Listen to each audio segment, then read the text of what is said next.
Hercules, the legendary hero, demigod, son of Zeus, and a mortal woman. He was known for his incredible strength, courage, and his 12 labors, which are still talked about today. Now, if you're one of the many people who grew up watching Disney's Hercules, then you already know all this. But here's a full summary or recap of the Disney movie, but with a little bit more information. The movie begins with a very serious and dramatic opening narration explaining how Hercules was born when Zeus and a mortal woman named Althea had an affair. The next day, Zeus was overcome with a fit of godly wrath and struck Althea's suitor, a man named Iphicles, dead, and this caused Althea to flee in fear. Zeus then ordered 2 of his servants, Pain and Panic, to go to Althea, take baby Hercules away from her, and raise him as his own.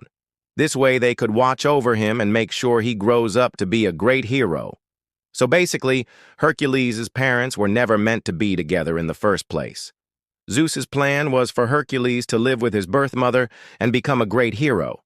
However, due to a series of unfortunate events, Hercules grew up believing his real father was a man named Amphitryon. Meanwhile, Hades learns that Zeus has sired a demigod child and believes that he should be the one to rule Olympus. So he plots with his henchmen, Pain and Panic, to bring Hercules to him and take over as ruler of the gods. They travel to the city of Thebes, where Hercules now lives with his adoptive parents, Amphitryon and Alcmena.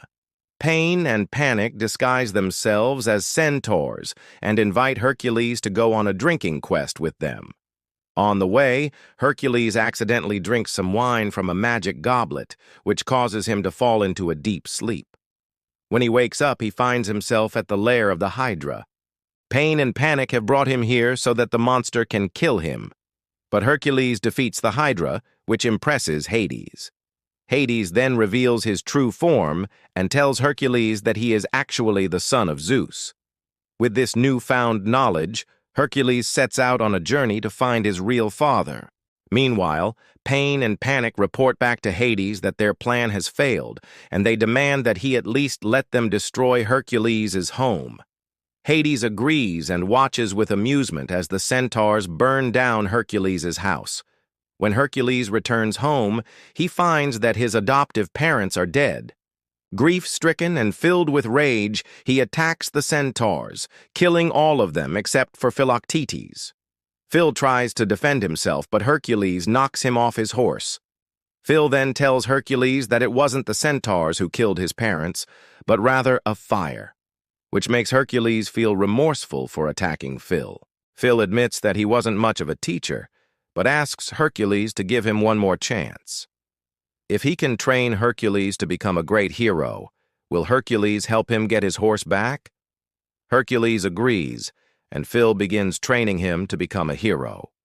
Meanwhile, Hades is losing patience with Pain and Panic and threatens to send them to the underworld for good if they fail to bring Hercules to him.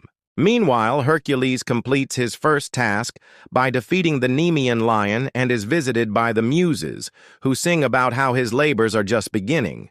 Phil becomes a rich and famous trainer after Hercules defeats the Lernaean Hydra and becomes a local hero. But Hercules is still considered a nobody. He becomes increasingly frustrated and feels like he's not becoming the hero that his father wants him to be. This causes him to lash out at Phil and run away. Hercules then meets Megara, who happens to be Hades' newest servant. She tricks Hercules into helping her defeat the fire-breathing ram, which impresses Hades enough for him to promote her to the position of mistress of the underworld. However, Hercules soon finds out that Megara is in love with him and that she only pretended to work for Hades so that she could get close to him. Hercules apologizes to Phil, and the two reconcile. Together they set out to defeat the Titans. Hercules defeats the monsters and is finally recognized as a hero by the other gods. At the end of the movie, he reunites with his birth mother and becomes the new ruler of Olympus alongside his father. Thanks for watching. If you enjoyed our short, then check out our other videos. We've got some great stuff coming up.